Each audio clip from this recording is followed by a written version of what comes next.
La Bibliothèque nationale de France.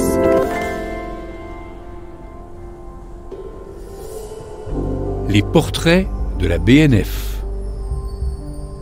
Jean-François Champollion et la naissance de l'égyptologie par Hélène Virenque.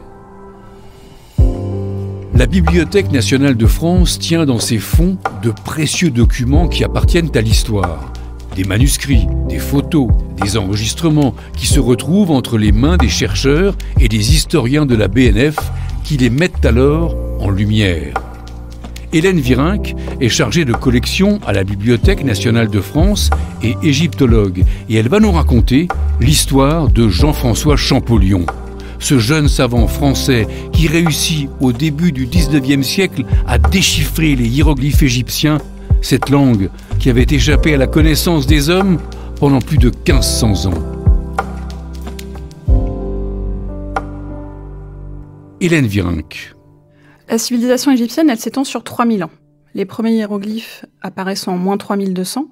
Et au IVe siècle après Jésus-Christ, on a une disparition de ces signes suite au fait que l'Égypte devient chrétienne. Donc les chrétiens ne veulent plus de ces hiéroglyphes qui étaient une écriture païenne en quelque sorte.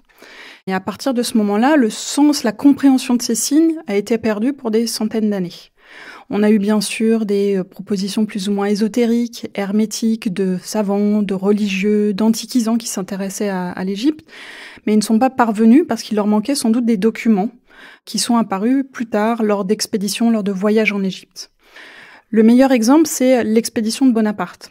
Donc on est en 1798, Bonaparte décide pour des raisons militaires d'aller en Égypte pour combattre les Anglais. Et il emmène aussi une commission de savants avec lui qui vont recueillir des antiquités. Au cours de ces recherches à Rosette, donc à côté d'Alexandrie, ils vont découvrir une pierre qui est un fragment de stèle en réalité et qui comprend le texte d'un décret d'un pharaon qui date de 196 avant Jésus-Christ.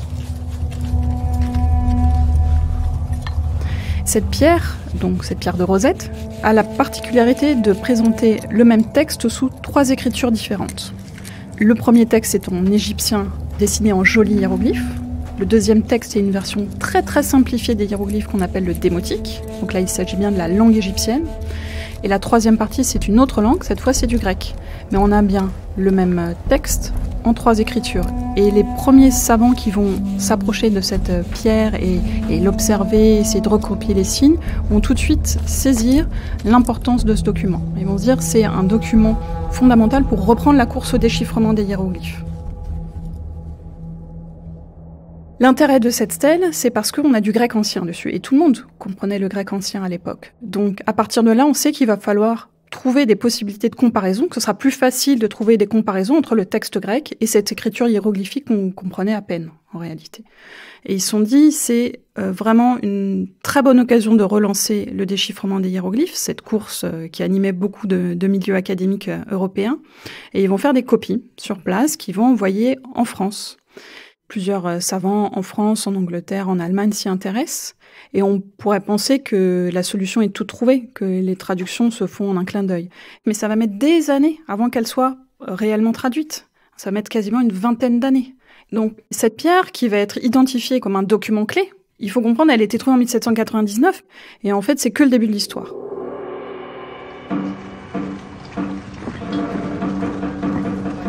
Cette pierre, dommage pour les Français, ils vont perdre le combat militaire en quelque sorte face aux Anglais. Les Anglais, eux, vont remporter les antiquités trouvées par leurs ennemis. Et la pierre de Rosette ne va jamais toucher le sol français. Elle va aller directement au British Museum où elle est toujours conservée.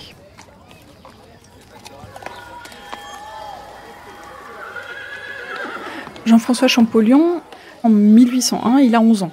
C'est un jeune homme, un jeune garçon.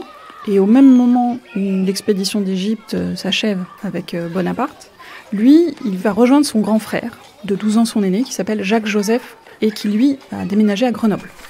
Et à Grenoble, l'aîné va prendre soin de son frère et va l'entraîner dans des études liées à l'Antiquité, liées aux langues orientales.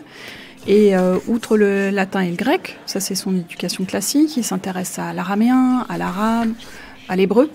Et on voit déjà chez lui une fascination précoce pour les langues anciennes, pour les langues orientales, pour les étymologies, avec ce souci d'approfondir voilà, les signes, les mots, les racines, qui va le guider toute sa vie.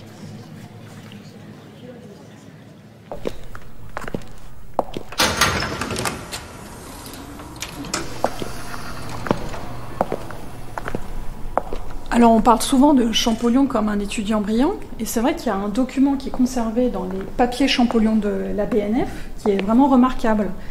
Ça s'appelle « Remarques sur la fable des géants ».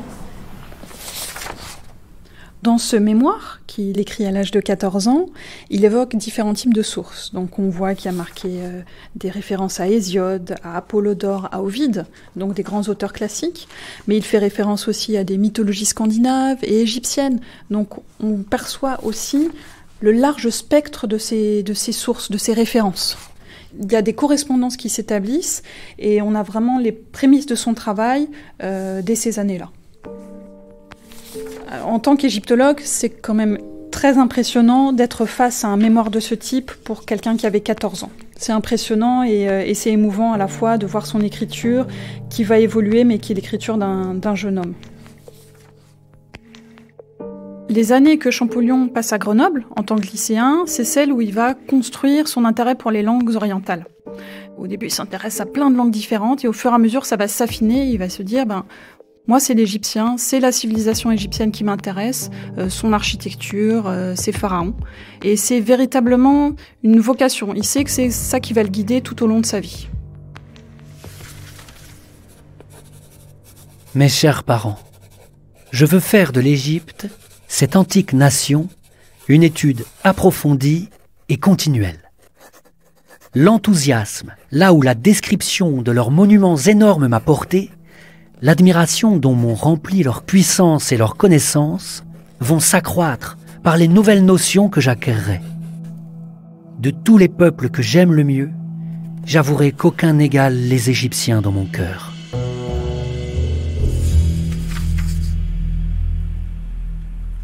La vocation du jeune Jean-François Champollion est bien née. Et c'est grâce à son grand frère, Jacques-Joseph. C'est lui qui l'installe à Grenoble en mars 1801 dans un environnement peuplé d'ouvrages. Le jeune étudiant s'initie alors à l'hébreu, à l'arabe, au syriaque et surprend par ses facultés intellectuelles. C'est Jacques-Joseph, dans ces années-là, qui s'occupe principalement de l'éducation de son petit frère. Il le guide. Hélène Virenque. Jacques-Joseph Champollion, c'est le frère aîné de Jean-François. Il a 12 ans de plus que lui et c'est véritablement son mentor. C'est celui qui va l'encourager, qui va le pousser, le guider dans toutes ses recherches dans les langues orientales et spécifiquement vers l'égyptien. Il va lui procurer notamment des exemplaires des copies de la pierre de Rosette parce qu'il avait compris que c'était fondamental pour le déchiffrement. Jacques-Joseph voit aussi que c'est un petit peu limité à Grenoble face aux grandes capacités intellectuelles de son cadet. Et il va l'encourager à partir de Grenoble. Il va trouver des contacts dans le milieu académique de la capitale pour lui. Jean-François a alors 17 ans. Il est tout jeune quand il part s'installer à Paris à partir de 1807. À Paris, Jean-François va suivre les cours des plus grands spécialistes de l'Antiquité, notamment au Collège de France ou à l'école spéciale des langues orientales. Et il va se mettre au copte. Le copte, c'est la langue des chrétiens d'Égypte, qui existe toujours, et qui est aussi, on s'est rendu compte, le dernier état de la langue égyptienne de l'Antiquité. Donc c'était fondamental de bien comprendre et de maîtriser cette langue dans toute sa quête pour le déchiffrement. Il raconte qu'il parle copte tout seul dans la rue. Il est vraiment obsédé par sa recherche, par ses travaux, par ses dictionnaires et tous les livres qu'il parcourt à la bibliothèque. Mon cher frère, je ne rêve que copte, égyptien. Je suis si copte que pour m'amuser, je traduis en copte tout ce qui me vient à la tête. Je parle copte tout seul, puisque personne ne saurait m'entendre. Selon moi, le copte est la plus parfaite et la plus raisonnée des langues connues. Elle est vraiment étonnante. Et c'est le vrai moyen de me mettre mon égyptien pur dans la tête. Je ne rêve que copte et égyptien. Les papyrus sont toujours présents à mes yeux. C'est ma palme. si belle à cueillir. J'espère qu'elle m'est destinée. J'en viendrai à bout. Dans sa course au déchiffrement, Champollion, il a besoin de copies exactes de la pierre de Rosette. Et malheureusement, les premières copies, les premiers estampages sont pas parfaits. Donc c'est auprès de son frère qu'il va s'enquérir de copies plus précises et même de certaines qui vont être faites après coup, lorsque des savants français vont aller à Londres refaire des copies, refaire des moulages de la pierre de Rosette.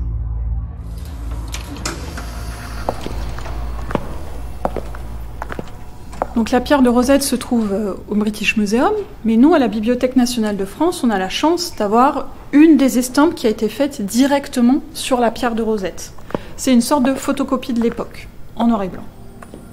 On a sous nos yeux un document qui fait 1 mètre de haut, qui est le résultat d'une technique d'impression. À l'époque, en 1800, les savants ont appliqué de l'encre sur la pierre noire et ont posé une grande feuille de papier, donc 1 mètre de haut, pour pouvoir lire les inscriptions une fois celle-ci retirée. Et c'est ainsi qu'on a ce document en noir et blanc, mais qui nous donne une bonne idée de la taille de la pierre. Donc quand Jean-François Champollion demande à son frère des copies plus exactes, plus justes de la pierre de Rosette, c'est parce que, à l'époque, en fonction des techniques, le rendu était bon ou pas très bon et n'était pas suffisant parfois pour identifier tel ou tel signe. Et il y en avait un énorme besoin, notamment pour la partie écrite en démotique. C'est du cursif, c'est assez compliqué à lire par rapport au grec. Donc c'est à ce type de document que Jean-François Champollion a eu accès et qui l'a aidé dans tout son processus de déchiffrement des hiéroglyphes. Il y a assez peu d'exemplaires de ce type d'estampage. C'est un des documents précieux du département des manuscrits de la BNF. En juillet 1809, à seulement 18 ans, Champollion devient professeur d'histoire à l'université de Grenoble. Grâce aux appuis politiques de son frère, il est promis à une brillante carrière. Il poursuit alors ses recherches sur les hiéroglyphes, sans savoir que de longues années de travail l'attendent encore. Dans les années qui viennent, entre Paris, Grenoble et Figeac, mais toujours en relation avec son frère, il y a leur énorme correspondance qui l'atteste, on voit qu'il va passer par des moments d'extase, d'autres moments de découragement, de crise existentielle sur ses recherches, etc. Donc ces années de travail avec des hauts et des bas, des phases de découragement et d'intuition géniale, c'est quelque chose qui va avoir de grosses conséquences sur lui. En fait, ça va être un épuisement physique et intellectuel, mais c'est aussi lié à sa méthode. C'est quelqu'un qui voulait être précis, qui était obsédé par l'idée de détail et qui se ressent dans tout son travail. Mon très cher frère, cette année-ci m'a tué. Un travail continu me fatigue. Je prends des vertiges ou plutôt des étourdissements. Bref, je ne suis plus bon à rien. Cependant, mes travaux sur l'Égypte s'agrandissent à chaque instant. J'ai besoin d'un redoublement d'efforts pour arriver à un résultat important, et c'est tout juste à ce moment-là que mes forces physiques sont chancelantes. Il y a de quoi se pendre. Mais il faut en passer par là, alors j'enrage. Dans les découvertes, comme en politique, il faut avoir l'ambition de bien faire, et non celle de faire vite. Tel est mon destin. Il faudra le subir, quoi qu'il en coûte.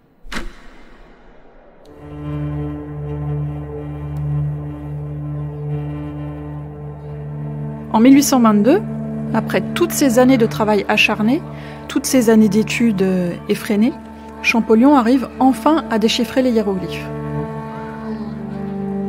Et avec cette découverte, c'est l'Égypte ancienne qui ressurgit, c'est une civilisation qui renaît. C'est la redécouverte de l'histoire des pharaons, des temples de l'Égypte ancienne qu'on comprend. En fait, c'est la date clé pour la naissance de l'égyptologie, d'une égyptologie véritablement scientifique et non plus réinterprétée, ésotérique. C'est la puissance de la connaissance rationnelle appliquée sur une civilisation ancienne. Le génie de Champollion, en quelque sorte, c'est de comprendre que les hiéroglyphes associent deux manières d'écrire. La nôtre, qui va être celle de l'alphabet, un signe égale un son, mais aussi celle d'autres langues comme le chinois où un signe égale une idée. Pour vous donner un exemple, quand vous lisez un texte en hiéroglyphe, vous voyez le signe du soleil. Et vous avez 3 manières d'approcher ce signe. Soit ça signifie le son re, soit ça signifie le mot soleil, tout simplement, soit c'est placé à la fin d'un mot qui indique que ce mot est relatif au champ du soleil ou des rayons du soleil. Ça vous fait donc 3 manières de voir un signe en fonction du contexte. Et c'est ça la découverte de Champollion. En fonction du contexte, la lecture change.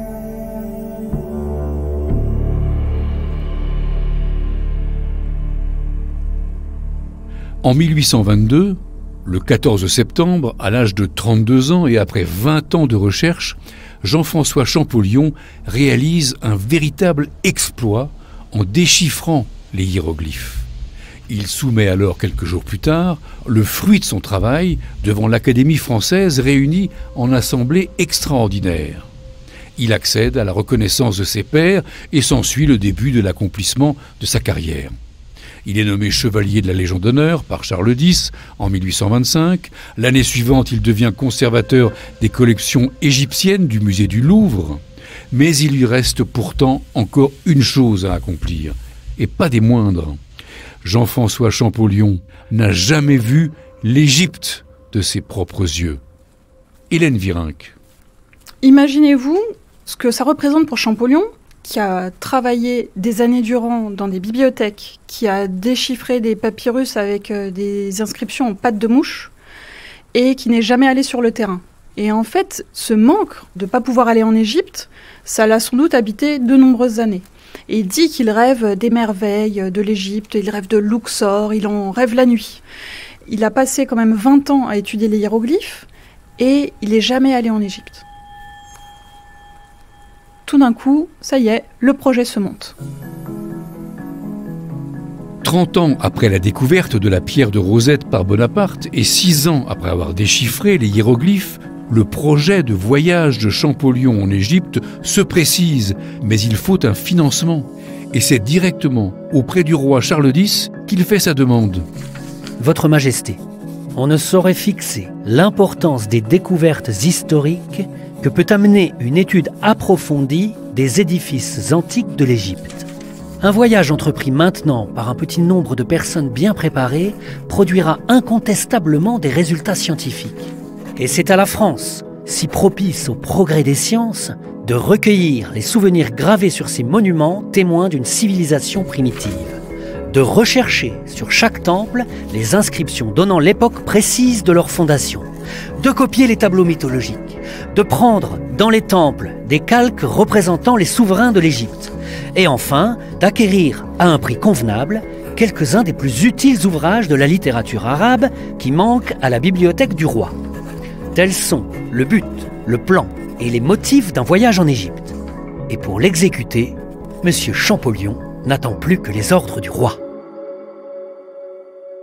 Ce rêve, il devient réalité en 1828, avec l'appui du roi Charles X, côté français, et Champollion, avec l'aide de son collègue et ami qui est aussi égyptologue, Rosellini, va monter une expédition franco-toscane constituée de beaucoup de dessinateurs. Et c'est cette petite équipe, ils sont une vingtaine de personnes, qui va s'embarquer à l'été 1828.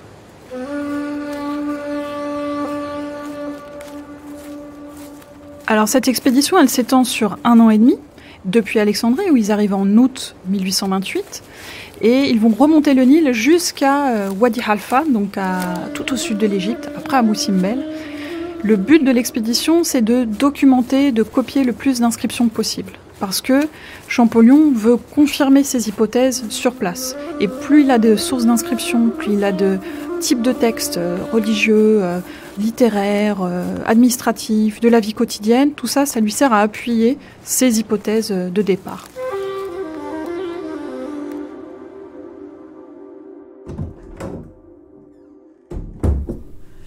Là, on est devant son carnet de bord qu'il a tenu pendant son voyage en Égypte en 1828-1829. Et c'est très émouvant de pouvoir tenir entre ses mains le fruit des recherches de ce savant. son journal de bord où il raconte quand il entre dans une tombe pour la première fois, quand il pénètre dans un temple en caleçon et en chemise. Donc il raconte le quotidien de son voyage, des rapports avec ses collègues, de sa découverte de la vallée du Nil. Et c'est touchant de lire ces espèces de petites pattes de mouche, enfin Champollion écrit très bien, et de le suivre ainsi d'Alexandrie jusqu'à Abou Simbel sur la trace des pharaons.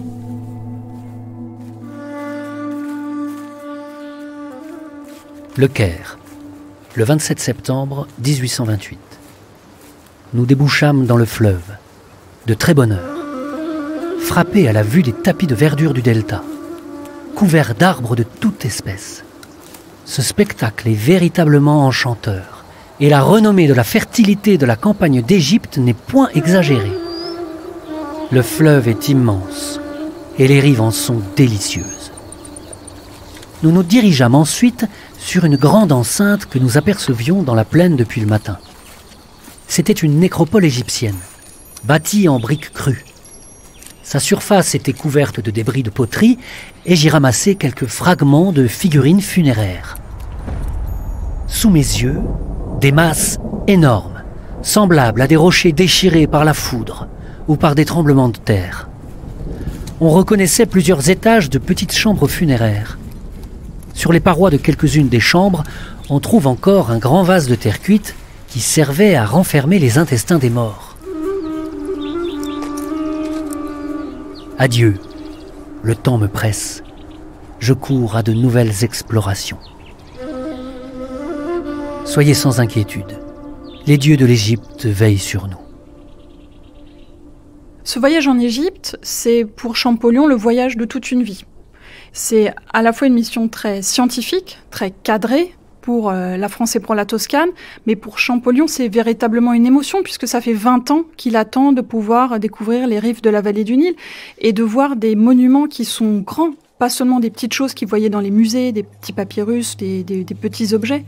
Là, il se retrouve face à des temples recouverts d'inscriptions. Il y a des murs entiers de hiéroglyphes qui s'offrent à son regard. Il parle de la fascination qu'il a pour le temple de Luxor, de la beauté des obélisques qui se dressaient devant ce temple.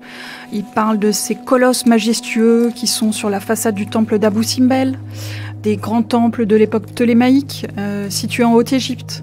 Il est emporté, il est fasciné. C'est ça qui l'anime, qui le fait vibrer.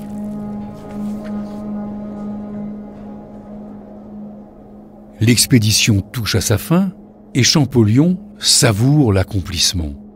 Après 18 mois de voyage, il tient dans ses malles des milliers de dessins et d'aquarelles qu'il s'apprête à ramener en France. Il a pu découvrir de ses yeux et toucher de ses mains ce dont il avait si longtemps rêvé. J'ai parcouru l'Égypte, pas à pas. J'ai séjourné partout où le temps avait laissé subsister quelques restes de la splendeur antique. Chaque monument est devenu l'objet d'une étude spéciale. J'ai fait dessiner tous les bas-reliefs et copier toutes les inscriptions qui pouvaient fournir des lumières sur l'état primitif d'une nation dont le vieux nom se mêle aux plus anciennes traditions écrites. Les matériaux que j'ai recueillis ont surpassé mon attente. Et je me crois permis de dire que l'histoire de l'Égypte, celle de son culte et des arts qu'elle a cultivés, ne sera bien connue et justement appréciée qu'après la publication des dessins qui sont le fruit de mon voyage. Enfin, il m'est permis de dire adieu à ma terre sainte, à ce pays de merveilles historiques. Tout son système est bien juste.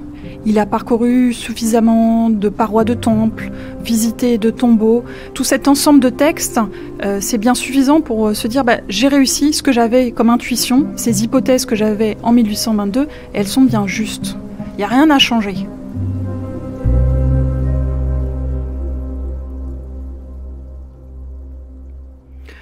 En janvier 1830, Jean-François Champollion rentre d'Égypte avec des dessins plein ses bagages, des objets qu'il ramène pour le Louvre aussi. Et il a plein d'idées en tête, plein de projets de publications liés à son voyage, liés à son approfondissement de la langue égyptienne qu'il a pu mesurer au cours de ces nombreux mois. Dans les mois qui viennent, on va voir qu'il va cumuler tous les postes les plus prestigieux de l'égyptologie française. C'est complètement fou, il est à la fois conservateur au musée du Louvre, académicien et professeur au Collège de France. Et il compte pas s'arrêter là parce que avec son voyage en Égypte, lui, il a envie de publier plein de choses. Il veut publier sa grammaire qu'il avait préparée depuis plusieurs années. Il a des idées qui fusent de partout. Et au milieu de tous ces projets, et c'est ça l'ironie et la tristesse de la fin de sa vie, Balzac disait qu'il avait été consumé par son travail sur les hiéroglyphes, et c'est peut-être ça, au final, qui lui a porté son dernier coup fatal, puisqu'il meurt le 4 mars 1832, au milieu d'une carrière qui était fulgurante.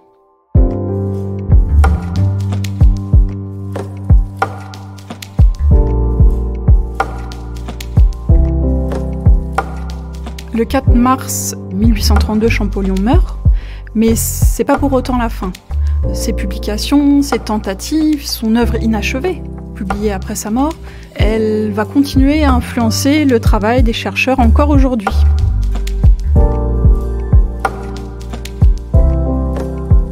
Champollion est frappé jeune par la mort, à 41 ans, mais il laisse derrière lui un héritage de taille. Il a fait naître l'égyptologie. Pour approfondir, chers auditeurs, vos explorations, rendez-vous sur le site des Essentiels de la Bibliothèque nationale de France, où vous aurez le loisir de pouvoir découvrir des dossiers inédits et des archives précieuses. Jean-François Champollion et la naissance de l'égyptologie par Hélène Virenque, un podcast original de la BNF réalisé par David Federman. Enquête et écriture, David Federman et Sylvain Asselot. Chef de projet, Marie Leroc. Dans la voix de Jean-François Champollion, Sylvain Asselot. Narration, Pierre Veille.